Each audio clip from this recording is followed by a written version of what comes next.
बिस्मिल्लाहिर्रहमानिर्रहीम। प्रोग्राम उर्दू सराय में राबिया इरफान का सलाम कबूल कीजिए। नाज़रीन, आज का सवाल है कि क़ज़ा और रज़ा में क्या फ़र्क है। तो नाज़रीन, क़ज़ा और रज़ा में सब्र और शुक्र जैसा ही फ़र्क है। क़ज़ा पर अल्लाह के चुने हुए बंदे ही राज़ी होते हैं, लिहाजा बस ख़ास और आम के फ़र्क के अलावा कुछ नहीं।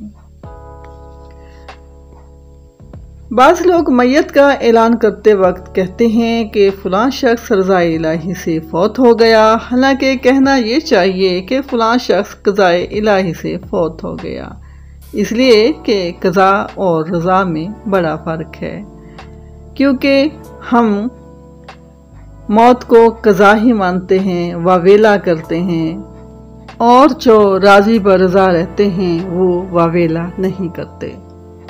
क़ज़ा का मानी है तकदीर इलाही, नविश्ते तकदीर, किस्मत का लिखा हुआ, मुक़द्दर का लिखा हुआ, मशीयत एज़दी, खुदा की मर्ज़ी वगैरह वगैरह। जबकि रज़ा का मानी मर्ज़ी, खुशनुदी, खुशी।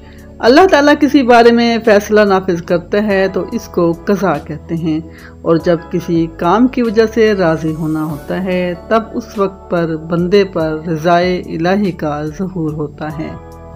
जैसा कि इरशाद बारी ताला है, रज़ियल्लाहु अन्हु व रदू अन्हु, अल्लाह उनसे राज़ी हुआ और वो अल्लाह से राज़ी हुए। एक और मकाम पर है, व रदीतु लकुमुल इस्लाम दीना, और तुम्हारे लिए इस्लाम को दीन पसंद किया। और क्या अच्छा होता अगर वो इस पर राज़ी होते जो अल्लाह और रसूल सल्लल्लाहु अलैहि वसल्लम ने उनको दिया। ये रहा कुरान मजीद में रज़ा का इस्तेमाल। जहाँ तक क़ज़ा का ताल्लुक़ है तो नाज़रीन कराम, कुरान मजीद की कई आयात से मौत को लफ्ज़ क़ज़ा से याद किया गया।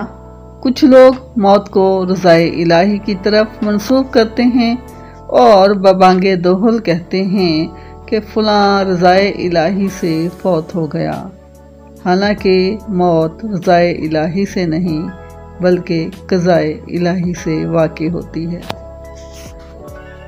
जी तो नाज़रीन, आपने सुना इस सवाल का जवाब कि क़ज़ा और रज़ा में क्या फ़र्क। नाज़रीन कराम, कमेंट बॉक्स में मेरी रहनुमाई फरमाइएगा कि मैं अपने काविश में किस हद तक कामयाब रही हूँ। इसके साथ ही मुझे इजाज़त दीजिए। कारवां पॉइंट को सब्सक्राइब कीजिए। अल्लाह हाफिज़। पाकिस्तान जिंदाबाद।